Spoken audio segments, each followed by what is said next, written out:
Saya mendengar cerita ada yang pernah jadi yang pernah Cak Harun tangkap, yaitu Romi ya. Siapa itu? Romi ya kan.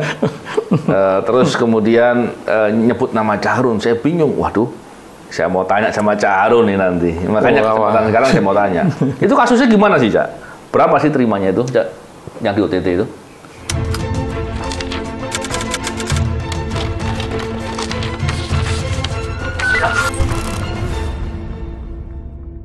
Bismillahirrahmanirrahim. Assalamualaikum warahmatullahi wabarakatuh. Salam integritas, anti korupsi. Salam integritas, anti korupsi. Alhamdulillah, hari ini saya berkesempatan untuk berbincang dengan tokoh OTT. Oh, siapa lagi kalau nggak Raja OTT? Kiai Harun Al-Rasyid. Oh, apa kabar, Cak? Baik, Mas. Pak Kiai. Ya, terima kasih bisa sampai ke sini lagi. Saya yang terima kasih, senang bisa ngobrol sama Cak Harun. Ya. Ngobrol sama Cak Harun tuh seru sekali. Cuman masalahnya banyak yang rahasia. Jadi susah ngomong sama Cak Harun ini. Ya. Cak, boleh nggak Cak nanti beberapa diceritain tadi, Cak? Ya. Cak Harun ini waktu di penyelidikan di KPK, saya penyidik ya, Cak ya. Ya. Saya beberapa kali bareng sama Cak Harun, nangkep bareng, OTT bareng. Yeah. Cuman kalau yang paling banyak OTT ya emang Cak Harun. Jagoannya OTT. Yang ngasih julukan Raja OTT siapa, Cak? Itu adalah Ketua KPK yang sekarang ketika Deputi Penindakan di KPK, Firly Bahuri. Firly Bahuri saja ngasih julukan sama Cak Harun Raja OTT. Kan luar biasa sekali. Gimana Cak Harun? Sehat, Cak Harun? Lebaran kemarin di... Alhamdulillah, Mas. Di Madura aja ya? Mudik ya. Mudik ya? Mudik. Cukup lama ya. Alhamdulillah. 2 minggu lah. Nah, Cak, aku mau minta diceritakan sedikit. Ya. Saya pernah cerita, cuman Cak Harun baru cerita. Penyelidikan di KPK kan ada penyelidikan terbuka dan tertutup. Ya. Nah, orang perlu tahu dong, bagaimana sih penyelidikan tertutup itu berjalan. Ya. Karena orang kemudian bisa saja berspekulasi bahwa penyelidikan tertutup itu bisa digunakan untuk mentarget orang. Ya, ya, ya. Kalau nggak paham kan? Ya, ya. Nah, aku pengen dapat diceritakan sehingga orang mengerti. Ya. Karena sistem pengawasan pegawai KPK yang bekerja tentu akan dilihat dari bagaimana sistem bekerjanya suatu mekanisme, terutama dalam hal ini adalah terkait dengan proses penyelidikan tertutup. Ya. Cak Harun ceritakan dulu, Cak Harun. Jadi metode penyelidikan terbuka dan tertutup itu lebih ke arah strategi dan taktik kita ya di dalam mengungkap sebuah kejahatan korupsi. Nah, biasanya penyelidikan terbuka itu dilakukan ketika proses korupsi itu sudah terjadi, sudah lewat waktunya. Nah, kemudian masyarakat kemudian melaporkan ke KPK, maka dipilih metode investigasi secara terbuka untuk kemudian mendapatkan data-data, dokumen yang akan menjadi petunjuk terkait dengan terjadinya tindak pidana korupsi itu. Nah, berbeda dengan investigasi secara tertutup atau penyelidikan tertutup ya, itu biasanya laporan itu masuk ya, laporan itu masuk setelah sebelum biasanya terkait dengan suap ya, pemberian hadiah atau janji atau suap itu belum terjadi. Ya. Nah, yang kemudian dilakukan oleh KPK seperti apa? Nah, setelah laporan masuk ya, itu diterima oleh Direktorat Pengaduan Masyarakat. Di bawah kedeputian PIPM dulu namanya. Ya, jadi berbeda dengan kedeputian kita ya, penyelidik, penyidik, penuntut umum itu masuk ke kedeputian penindakan. Ya. Nah, untuk penerimaan informasi laporan itu ada di kedeputian pengawasan internal dan pengaduan masyarakat. Ya. Nah, di sana laporan itu akan dikaji dulu oleh teman-teman PIPM. Nah, di beberapa saat, di beberapa waktu mereka bisa konsultasi dengan penyelidik. Apakah kira-kira laporan awal ini sudah cukup ya untuk kemudian diekspos ke pimpinan, ya, melalui proses telaah dan analisis oleh teman-teman dari PIPM. Lalu kemudian ketika teman-teman PIPM sudah siap ekspos ke pimpinan, maka dilakukanlah ekspos itu ke pimpinan. Baru nanti dari ekspos Direktorat PIPM ini, dari Direktorat Pengaduan Masyarakat ini, nanti kemudian pimpinan akan memutuskan, ya, apakah ini layak untuk dilakukan penyelidikan. Nah, caranya tentu nanti akan dilakukan secara tertutup karena kasus ini belum terjadi, ya. Suap itu biasanya belum terjadi. Yang ada hanya informasi-informasi, kira-kira kapan suap itu akan dilakukan, dalam konteks apa suap itu akan diberikan. Nah, itu akan terceritakan semua di dalam proses ekspos kepada pimpinan. Kenapa nggak dikonfirmasi secara terbuka aja? Duh, kalau akan ada suap, ditanya dulu, kamu mau terima suap ya? Kan gitu kan bisa aja. Gimana aja? Kalau dikonfirmasi secara terbuka ya nggak jadi penyuapan gitu loh. Itu sama kelasnya dengan pembocoran informasi. Oh, itu, betul ya juga, kan? Iya. Nah, apalagi kemudian dikonfirmasi ke orang yang akan diduga menerima suap, kan gitu. Iya. Ya, sama dengan membocorkan itu, ya kan? Iya, emang mestinya dipahami seperti itu. Nanti kita ngomong yang soal poin itu, Cak. Cuman saya mau tambahkan sedikit, Cak, ya. Selain dari PIPM kan, penindakan, juga ada Kedeputian Informasi dan Data. Jadi ketika sudah mulai penyelidikan berjalan, ada supporting team kan? Iya, ada support. Yang berjalan dari kegiatan intelijen lah lebihnya. Yang pengamatan di lapangan dan lain-lain yang membantu kegiatan penyelidik gitu, ya. Jadi ada 3 kedeputian ya. Iya, ada kedeputian. Jadi begitu prosesnya itu dilakukan dengan terpisah-pisah. Ya, terpisah-pisah itu memang problemnya kan koordinasi, kadang-kala orang malas terpisah-pisah karena takut koordinasi. Tapi secara kepentingan kepentingan integritas atau kepentingan pengawasan bagus karena ada sistem saling mengawasi gitu. Iya, betul. Udah begitu saja, masih ada saja yang nuduh. Dibilang bahwa ini adalah operasi yang mentarget gitu. Ini operasi yang punya kepentingan politik yang dititipkan. Iya. Aku bingung, Cak. Gimana caranya? Kenapa? Di Deputian Kepenindakan ada jaksa, ada polisi, ada yang dari internal KPK. Di Kedeputian PIPM, kebanyakan dari orang dari internal KPK sendiri, tapi memang orangnya dari beragam ya. Iya. Apalagi dari Inda, dari beberapa dan ada beberapa pejabat dari pemerintahan lah yang ditugaskan juga di situ. Gimana caranya? Mungkin nggak sih, Cak? Pernah dengar nggak, pertanyaan saya?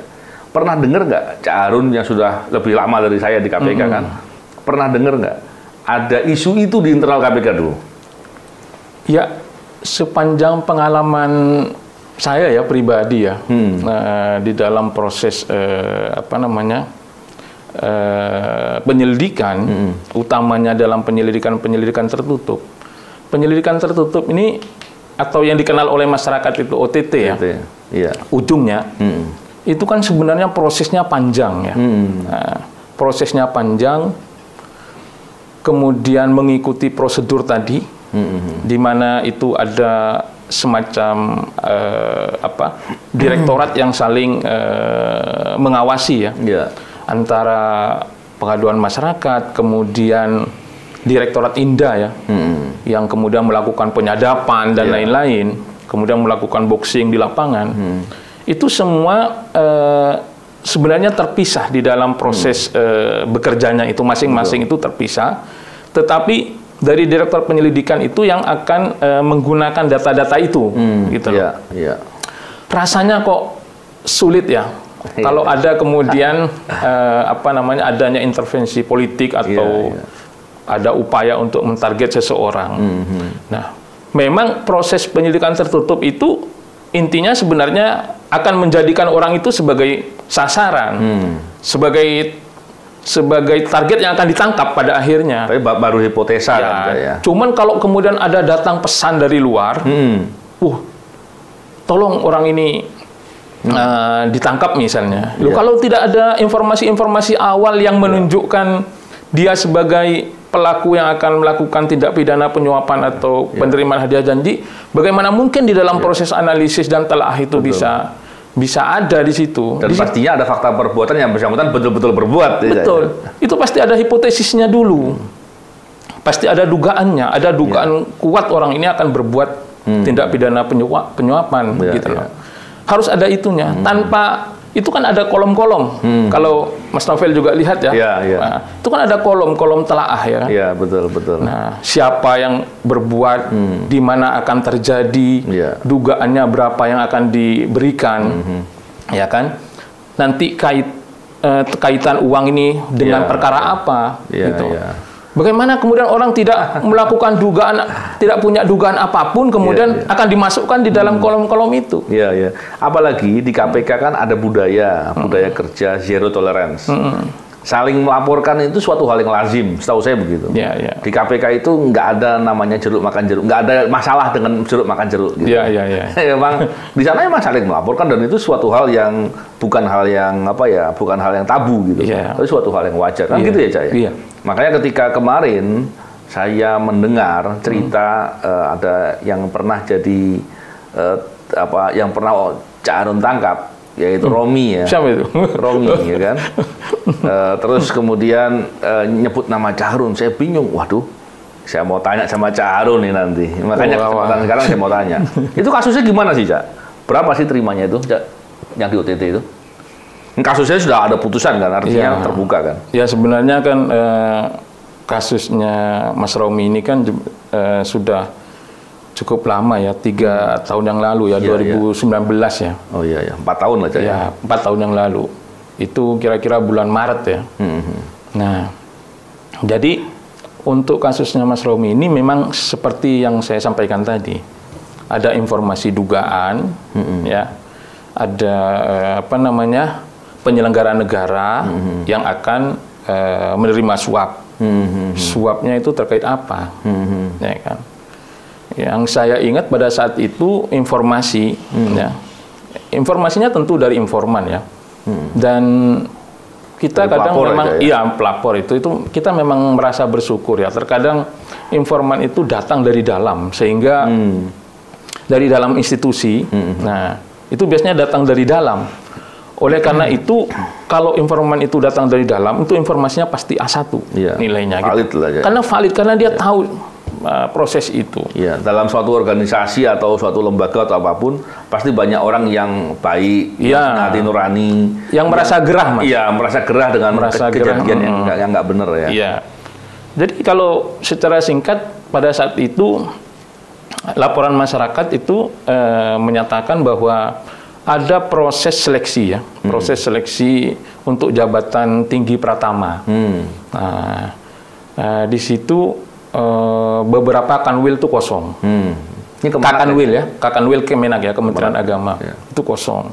Lalu kemudian dibuka proses seleksi. Proses seleksi ini tahapannya panjang. Ada administrasi, lalu kemudian ada proses seleksi yang berbentuk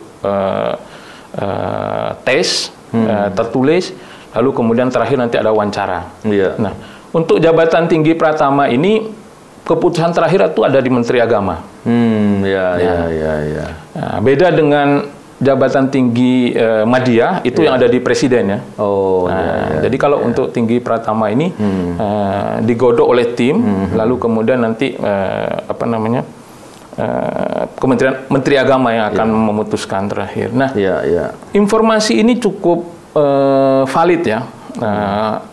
Kenapa cukup valid? Karena kemudian ada disertakan beberapa dokumen-dokumen atau data-data yang menjadi petunjuk. Seperti yang tadi kita lakukan sesuai dengan SOP tadi, masuk ke Direktorat Pengaduan Masyarakat, lalu kemudian diekspos ke pimpinan. Nah, itu lalu kemudian pimpinan mengeluarkan surat perintah penyelidikan. Nah, surat perintahnya itu jatuh ke tim saya. Nah, lalu kemudian kita juga melakukan prosedur sebagaimana biasa, melakukan tapping. Itu pimpinan Alex Marwata ikut itu? Alex Marwata kan sampai sekarang masih pimpinan tuh. Oh iya, tentu kan apa namanya? Itu proses yang lazim. Ya, secara ikut semua lah. Kolegial pimpinan nggak ada lah, kalau pimpinan ada yang nggak setuju, sprint itu nggak akan keluar. Iya, kan? Iya. Di situ pasti ada apa namanya, tanda tangan atau paraf ya. Di dalam dokumen yang kemudian menjadi awal dari proses lahirnya surat perintah penyelidikan itu. Lalu kita lakukan seperti biasa, pihak-pihak ya kita ikuti kemana mereka berjalan ya, nah kita ikutin. Nah pada akhirnya ya dalam satu kesempatan ya, ketika kemudian kita cukup mendapatkan bukti ya untuk melakukan operasi tangkap tangan ya kita lakukan. Nah, tidak ada kemudian perintah misalnya dari luar, dari eksternal yang kemudian meminta tim untuk menangkap atau jangan ditangkap dulu gitu. Nah, tergantung bagaimana kemudian kecukupan alat bukti pada saat itu. Itu akan kita lakukan gitu kepada siapapun gitu. Biasanya kan orang kalau berbuat korupsi itu, Cak, dari pengalaman saya paling tidak, itu tidak mungkin orang baru pertama kali berbuat tangkap, tidak mungkin. Saya yakin orang sering berbuat. Di kasus ini pun saya yakin seperti itu, walaupun pembuktian mesti mengikuti mekanisme pembuktian. Dan di persidangan lah semua itu dilihat dengan bukti yang memenuhi standar. Tapi kan mestinya di handphonenya bisa kelihatan, Cak. Waktu itu handphonenya kemana dia? Ya, itulah yang kemudian sangat kita sayangkan ya di dalam proses OTT pada saat itu di Hotel Bumi Surabaya itu, karena apa namanya, saya menilai awalnya Mas Romi ini nggak terlalu kooperatif pada saat proses awal dilakukannya operasi tangkap tangan itu. Ya, kooperatifnya gimana? Ya artinya ya mungkin gitu. Bisa digambarkan, saya nggak melakukan ini penjebakan ini. Gimana bisa penjebakan? Semuanya bukan kita yang atur kan. Nah, gitu. Jadi karena itu alasan lazim tuh penjebakan itu. Wah, ini penjebakan ini gitu kan. Saya tidak melakukan apa-apa. Loh, kalau tidak melakukan apa-apa, kenapa harus ada apa namanya penyerahan uang pada saat itu kan gitu. Dan itu kan sudah menjadi fakta hukum ya. Di pengadilan penerimaan sebesar berapa, kalau nggak salah waktu itu yang menjadi bukti pada saat OTT itu adalah 50 juta ya. Penyerahan dari apa namanya, kepala kantor Kemenak Gresik itu. Tapi kan bukan pertama kali diserahkan tuh, sebelumnya sudah ada penyerahan lagi.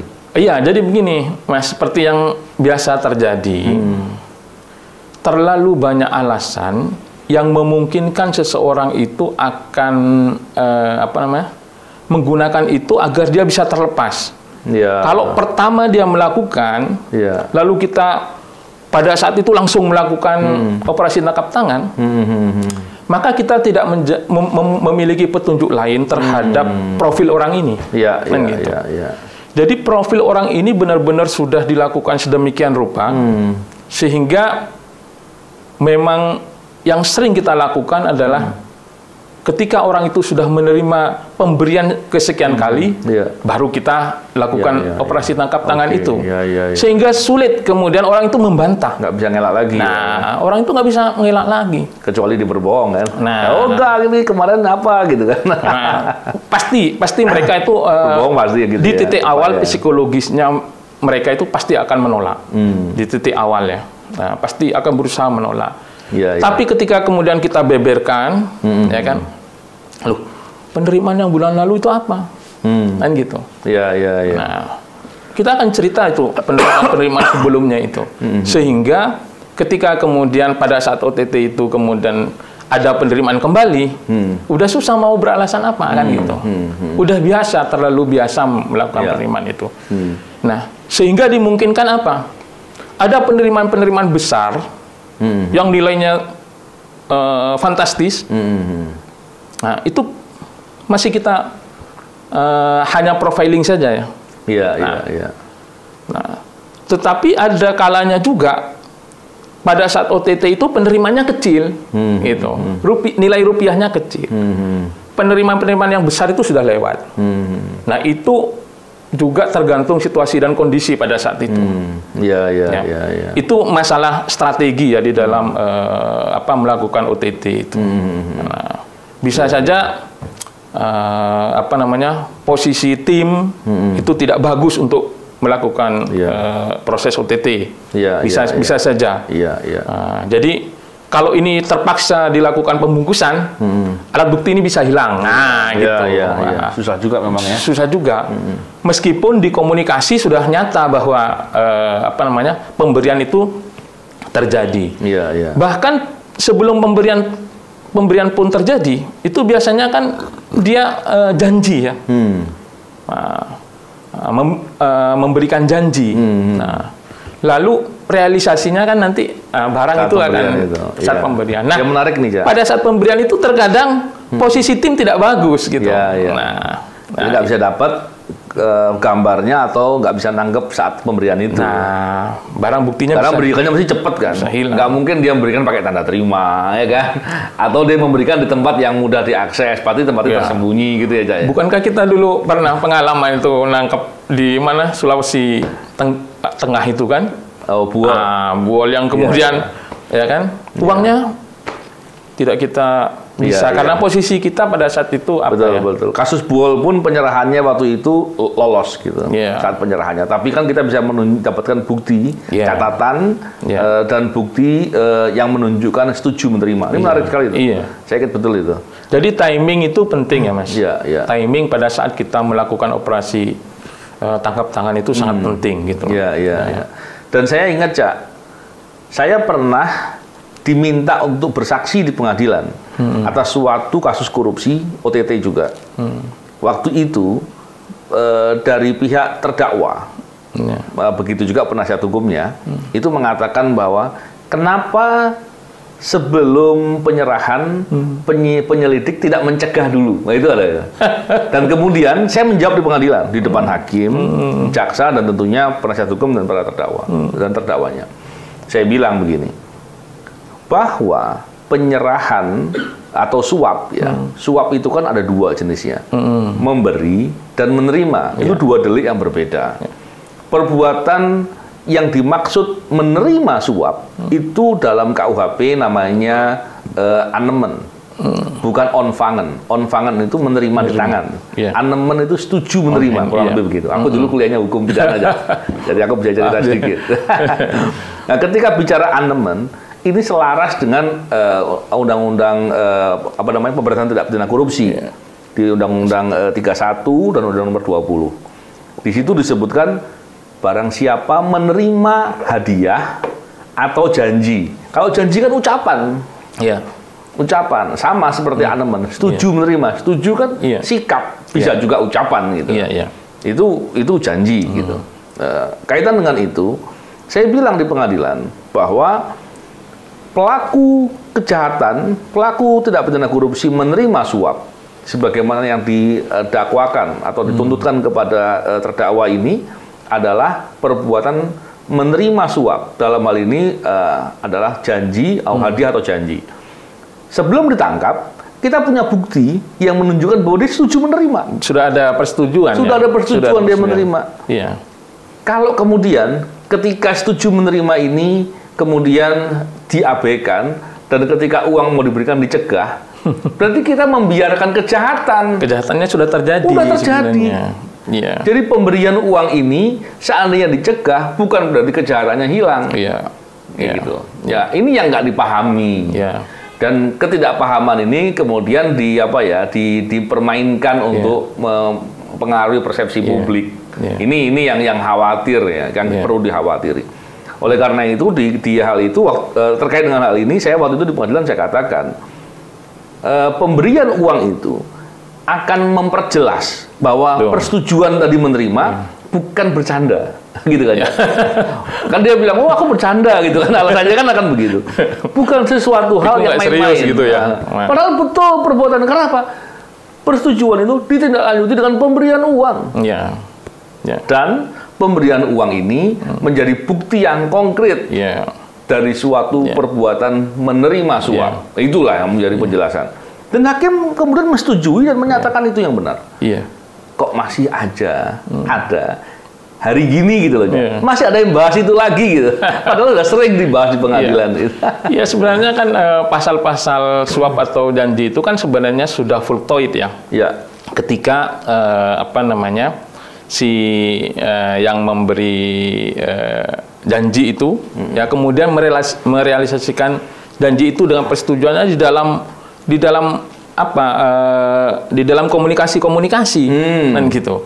Nah, yang kemudian momen yang ditunggu ya agar ini menambah kuat gitu kan. Sebenarnya fultoid sudah pada saat janji sudah terrealisasi, setuju menerima, sudah setuju menerima, setuju memberi dan setuju menerima. Itu kan kadang ada proses tawar menawar kan. Ada kadang kami punyanya cuma 2 miliar misalnya. Terus bagaimana kira-kira? Wis gak apa-apa. Nah, gitu. Itu sebenarnya sudah fultoid.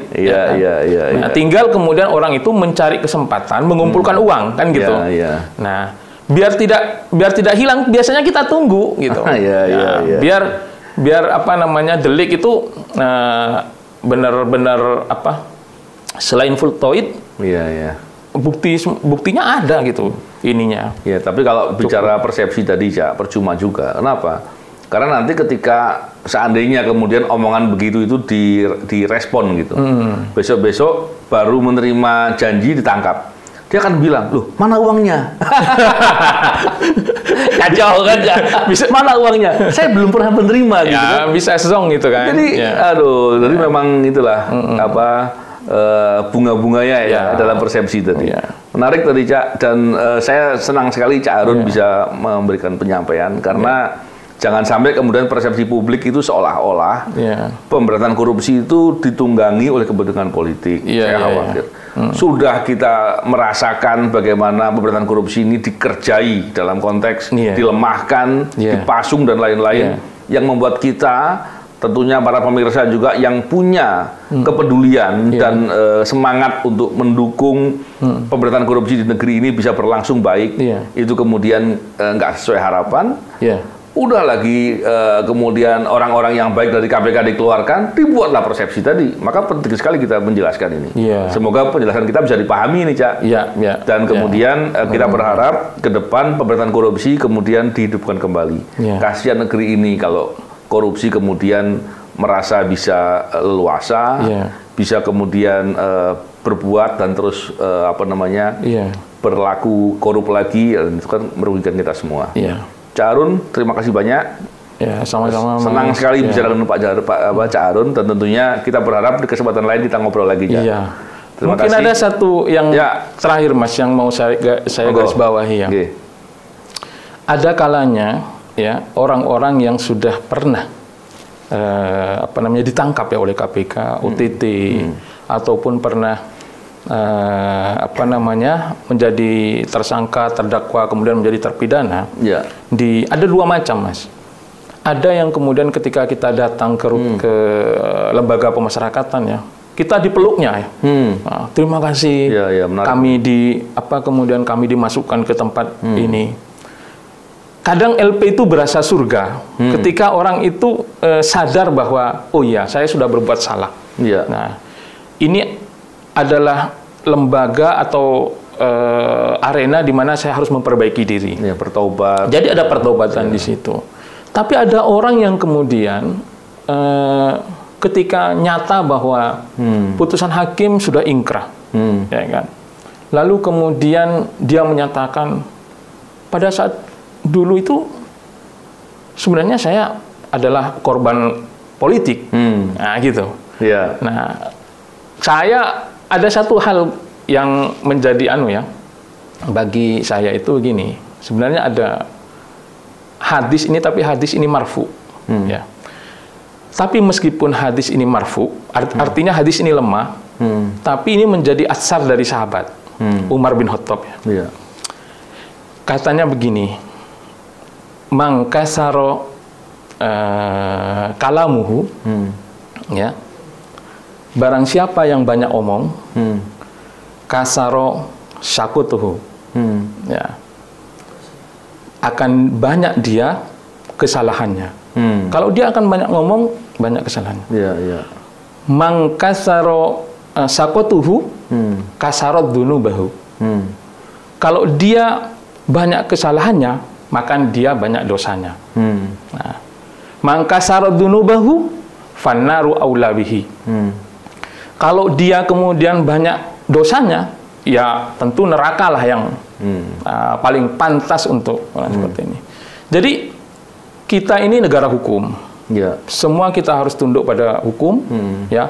Semua proses melalui proses hukum, dibuktikan oleh proses peradilan, ya kan? Yang kemudian di situ bisa di-challenge pengadilan itu sedemikian rupa, ya. Dari putusan pertama, putusan banding, putusan kasasi, lalu kemudian PK segala macam. Ini sudah melalui proses peradilan. Nah, lalu bagaimana kemudian kita harus kemudian harus men-challenge kembali, ya kan? Lalu kalau menurut saya sudah tidak pas. Kemudian kalau orang kemudian sudah pernah mengalami proses yang seperti ini, nah di situ ada pembuktian dan segala macam, ya kan? Nyata di situ ada fakta-fakta hukum yang menyatakan dia sebagai penerima, sebagai penyelenggara negara. Lalu kemudian hari ini, kemudian orang menyatakan saya nggak bersalah, ya kan? Nah, prosesnya itu proses politik kan gitu. Nah, ini menurut saya perlu apa namanya setiap orang itu menyadari. Nah, gitu. Menarik sekali, Cak Harun. Jadi saya ingin menutup dengan ini bahwa ketika orang berbuat korupsi dan kemudian tertangkap, maka harusnya dia bersyukur. Bersyukur, diperingatkan dia. Betul. Apakah orang mau berbuat korupsi, terus berbuat nggak pernah tertangkap, tiba-tiba mati? Kamu jadi apa? Kayak gitu ya? Itu istidrot ya? Itu berat sekali. Baik, terima kasih Cak Harun. Ini obrolan yang semoga bermanfaat, semoga menjadi apa namanya pembelajaran atau inspirasi buat banyak orang untuk memahami soal masalah korupsi. Baik, terima kasih. Salam integritas, anti korupsi. Assalamualaikum warahmatullahi wabarakatuh.